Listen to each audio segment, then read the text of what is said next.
सुन रहे थे भी तुलसीदास जी महाराज के विचारों को। जीव जबते हरिते बिलगान्यो तबते देह गेह ने जानियो, माया बस स्वरूप बिसरायो, ते ही भ्रमते नाना दुख पायो।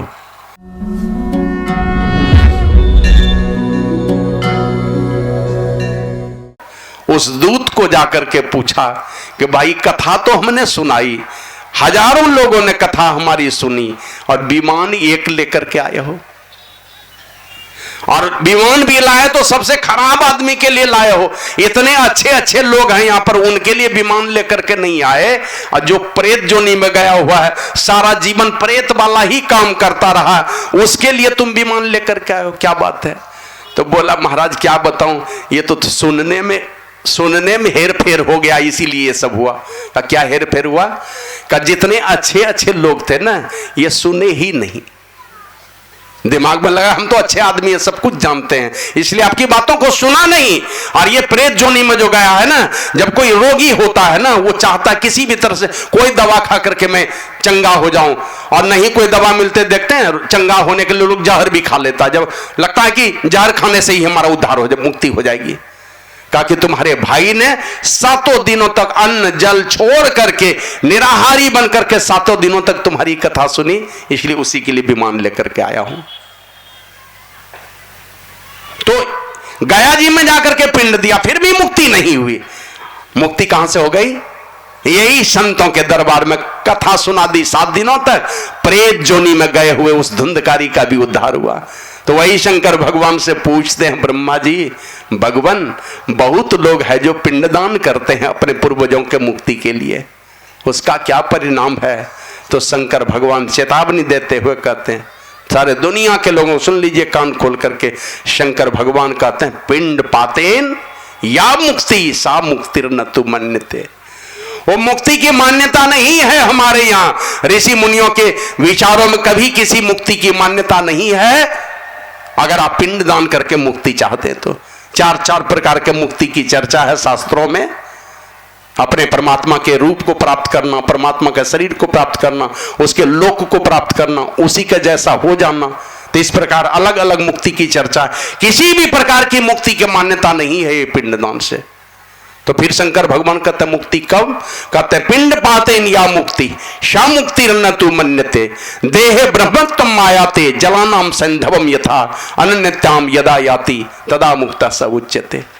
जीव जब ब्रह्मत्व को प्राप्त कर लेता, जैसे नमक पानी में घुलकर एकम एक हो जाता है, नमक और पानी दोनों मिल गया, अब दोनों में कोई भेद नहीं रह गया, उसी प्रकार ये जीवात्मा जिस दिन ब्रह्मत्व को प्राप्त कर लेता, मैंने अपने ऊपर पड़े हुए सारे पर्दों को हटा दिया, उसी समय ब्रह्मत्व रूप में आ जाता है, ब्रह्म रूप में आ जाता है। यही स्थिति जिस दिन आएगी तदा मुक्ता स उच्यते, उस समय मुक्ति होती है। श्री सद्गुरु महाराज की जय। ये अवस्था लाने के लिए अभी सुन रहे थे ना, करना क्या पड़ेगा? ये अवस्था में जाएं तो क्या इसी अवस्था को प्राप्त करने के लिए जीव ब्रह्मत्व को प्राप्त कर ले, इसी के लिए 2 महत्वपूर्ण काम बतलाया। कोई भी विवेकी पुरुष है, कोई भी मुमुक्षु पुरुष है, जो आत्मा का अनुसंधान करने वाला कोई विवेकी मुमुक्षु है, जो आत्मज्ञान में अवस्थित होना चाहता है। ऐसे एक संत ने कहा, राधा स्वामी साहब ने, सखीरी क्यों देर लगाई, चटक चढ़ो अब द्वार, इस नगरी में तिमिर समाना, भूल भरम हर बार, खोज करो अंतर उजियारी, छोड़ चलो नव द्वार। चलो परमात्मा के द्वार में चलो। इस नगर में मने दोनों नेत्रों से नीचे के नगर में क्या है? अंधकार समाया हुआ है। बाबा कबीर इसी को कहते हैं, मैं तो आन पड़ी चोरन के नगर। चोर का नगर यहां के नीचे। कबीर साहब रहते थे कहां पर? काशी में, और कहते मैं तो आन पड़ी चोरन के नगर, सत्संग बिना जियतर से। चोर के नगर में आ गया हूं। तो बाबा कबीर से पूछा कि हुजूर ये चोर का नगर, आप तो रहते हैं काशी में, है ये पंडितों की नगरी, और आप कहते हैं चोर का नगर? कहा यहां परमात्मा के भक्ति से जी चुराने वालों के नगर में आया हुआ हूं मैं।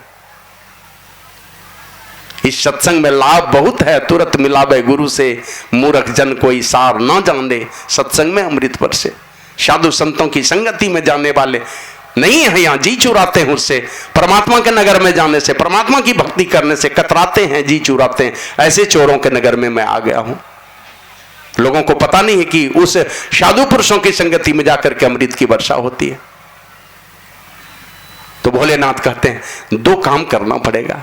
अगर इस अवस्था में जाना तो यह अवस्था प्राप्त अगर करना चाहते हो, योग हीनम कथम ज्ञानम मोक्षदम भवति उभो योगो अपि ज्ञानहीनस्तु न क्षमो मोक्ष कर्मणे।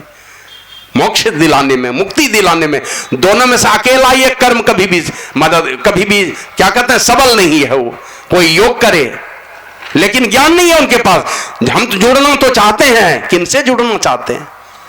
जा रहे हैं, कोई पूछे जा रहे हैं कहां पर, ये तो मुझे पता नहीं पता है।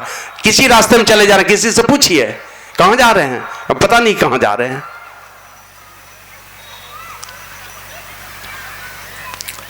तो जुड़ना है, बिना जुड़े उपाय नहीं होगा। जिनसे हम बिछुड़े हैं, जिनसे मेरा वियोग हुआ, उनसे योग करना पड़ेगा। सुन रहे थे भी तुलसीदास जी महाराज के विचारों को, जीव जब ते हरि ते बिलगान्यो तब ते देह गेह निज जान्यो माया बस्वरूप बिसरायो ते ही भ्रम ते नाना दुख पायो। परमात्मा से बिछुड़े, बाबा कबीर कहते हैं गिरी पर्वत की माछली भवसागर में आया हो। श्री सद्गुरु महाराज की जय। आए परमात्मा से बिछुड़ करके इस संसार में, अब माया बस स्वरूप बिसरायो। जब से बिछुड़ करके आए तब ते देह गेह निज जानियो। अपने देह को ही हमने अपना गेह मान लिया, घर मान लिया, आकर के फंस गए यहां।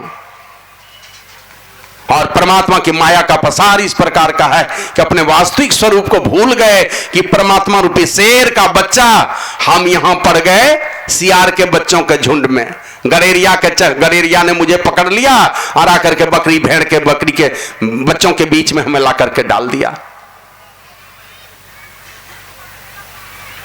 तो भगवान भोलेनाथ कहते हैं चलो अपने को जोड़ो। अगर चाहते हो तुम आत्मज्ञान का मुमुक्षु बनना चाहते हो, विवेकी बनना चाहते हो, उस आत्मज्ञान को प्राप्त करके उस साम्राज्य में जाना चाहते हो जहां तुम्हारी अपनी ही मौज और मर्जी होगी, उस पद को अगर तुम प्राप्त करना चाहते हो तो योग और ज्ञान मन जुड़ने की कला और किन से जुड़ना है उनका वास्तविक स्वरूप, ये दोनों का पता जाने बिना जुड़ेंगे कैसे, विधि जाननी होगी। किन से जुड़ेंगे, भेद जानना पड़ेगा, उनका वास्तविक स्वरूप जानना पड़ेगा। और वास्तविक स्वरूप के विषय में कल हम लोग परमात्मा के वास्तविक स्वरूप के विषय में सुन रहे थे।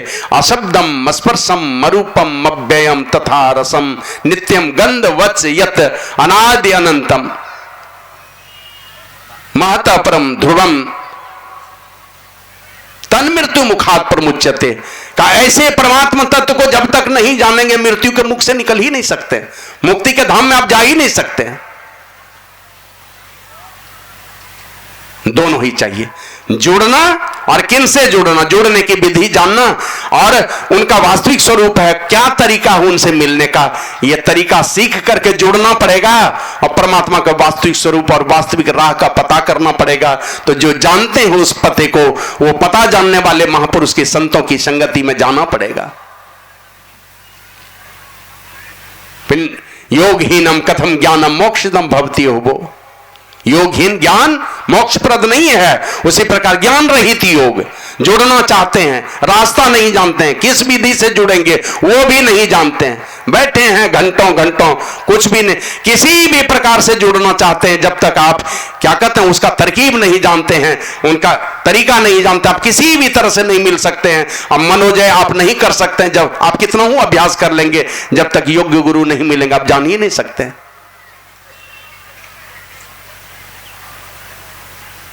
और यही बात हमारे गुरु महाराज समझा करके कहते हैं, ये बाबा नानक देव जी महाराज, जोग न खिंथा जोग न डंडे जोग न भस्म चढ़ाइए।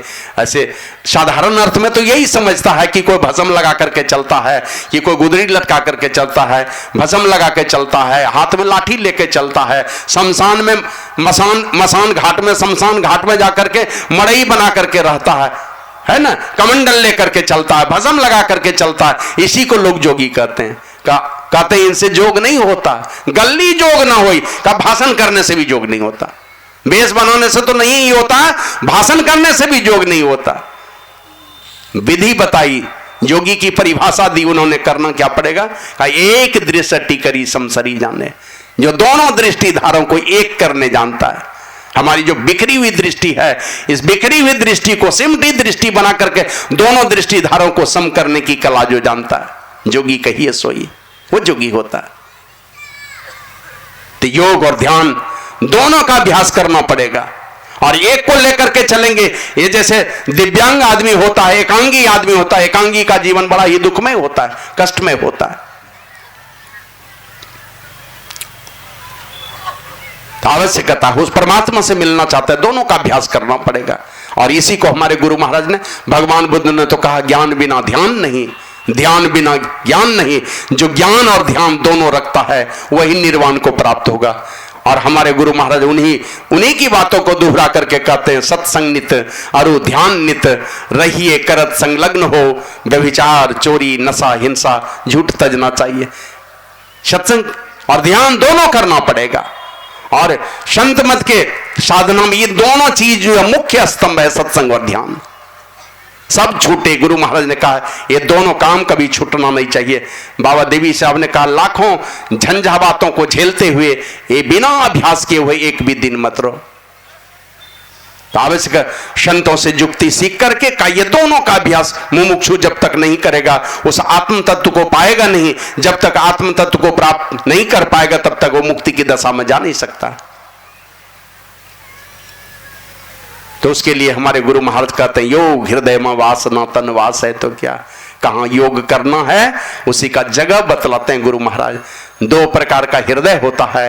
एक हृदय तो आप लोग जानते हैं, वो है मांस का लोथड़ा, जहां से सारे शरीर में क्या कहते हैं ब्लड सर्कुलेशन होता है, यहां से पंप करके हृदय संग अंग में भेजता है खून। लेकिन दूसरा हृदय है, एक हृदय तो छाती में है और दूसरा हृदय है दोनों नेत्रों के बीच में, जिसके विषय में एक बार एक संस्मरण आप लोग शायद पढ़े होंगे।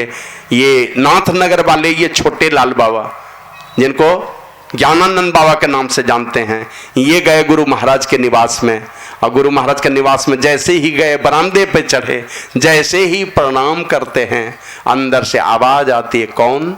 कहते हैं, जी हुजूर हम छोटे लाल। तो गुरु महाराज कहते हैं, आप राम दल में रहना चाहते हैं कि रावण दल में रहना चाहते हैं कि गुरु दल में रहना चाहते हैं? अब सोच विचार करके छोटे लाल बाबा देख लिए, दुनिया के सारे ठुकराए लोग संतों के दरबार में अपनाए जाते हैं। और संत का चरण ऐसा, संत का चरण एक ऐसी जगह है ना जहां से पतन शब्द नहीं है। उनके चरण को पकड़ा, पतन खत्म हो गया। वहां से गिरने वाली बात ही नहीं है कभी जीवन में। वहां गिरेगा, वहां से कोई हाँ थोड़े दिन के लिए उथल पुथल जीवन में आएगा, लेकिन हमेशा ऊंचाई की ओर बढ़ता रहेगा। राजा ययाति को यही किया था ना, गए यहां से स्वर्गलोक चले गए और वहां इंद्र भगवान पूछते हैं कि भाई आप यहां देख लिया कि मेरे बगल में आकर के गद्दी लगा के बैठ गया, यहां तो देवता लोग बैठते हैं, मेरी बराबरी में तो बड़े बड़े मन देवता नहीं बैठ सकते, ये मृत्यु भुवन से एक साधारण आदमी आकर के बैठ गया मेरे पास। तो गुस्सा लगा, उसको भगाना चाहिए इसको। अब भगाने का क्या उपाय करे, क्योंकि वो कोई नहीं कभी चाहता नहीं है कि यहां से कोई मनुष्य जाकर के उनकी बराबरी करे। तो पूछने लगे उससे कि इसको गिराने का एक ही उपाय है, इससे बड़ाई करवानी चाहिए। तो वही कहा कि भाई यहाँ कैसे आए, क्या क्या काम किए? तो अपना गुणगान करना शुरू किया कि मैंने ये बनाया, ये पुण्य का काम किया, वो किया, सब डिंग हाँकना शुरू। मैं डिंग नहीं, सचमुच में किया था, वही सब चीज सुनाने लगा। अब 5-10 मिनट सुनाया होगा, इतने में राजा ययाति का सिंहासन हिलने लगा। तो इंद्र से पूछता है कि देवेंद्र ये क्या होने लगा? का ज्यादा होशियार बनता, भागो यहां से।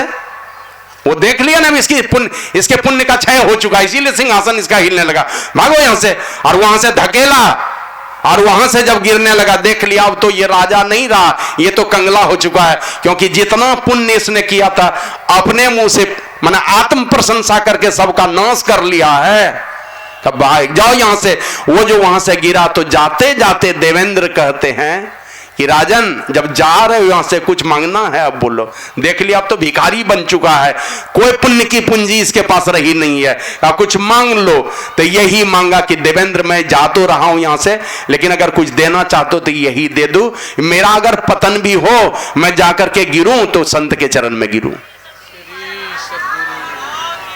अब महापुरुष के चरण में आकर के गिरे, क्योंकि वह महापुरुष के चरण से फिर पुनः पतन नहीं होता है। तो यही सोच करके ये छोटे लाल बाबा मन ही मन विचार कर लिए कि हरि रूठे गुरु ठौर है, गुरु रूठे नहीं ठौर। यही सोच करके गुरु महाराज को झट से जवाब देते हैं कि हुजूर हम तो गुरु दल में ही रहना चाहते हैं। अब जैसे बोले तो गुरु महाराज कहते जाइए, तब तो बच गए आप बच गए। गुरु महाराज लिखे हैं, गंग जमुन जुगधार मधई सरस्वती बही, फुटल मनुष्वा के भाग गुरुगम नहीं लई। उसका भाग्य फूटा हुआ है। पिंगल दहिन गंग सूरज इंगल चंद जमुन बही, सरस्वती सुषमन बीच चेतन जलधार नहीं। चेतन जल धारा है सरस्वती की धारा, और पिंगल दहिन गंग सूरज दाहिनी धारा, पिंगला की धारा, गंगा की धारा है, गर्म धारा है, बाई धारा पिंगला की धारा है, और ईड़ा की धारा है, और चंद्रमा धारा है, शीतल धारा है। तो ये दोनों धाराओं के बीच में माने एक तरफ जाएंगे तो राम दल है जो पिंगला की धारा है, दूसरे तरफ जाएंगे तो पिंगला की धारा है ना, वो रावण दल है। अब बीच में दोनों के बीच में ये गुरु दल है, जहां जाकर के सात्विक धारा है और चेतन धारा है।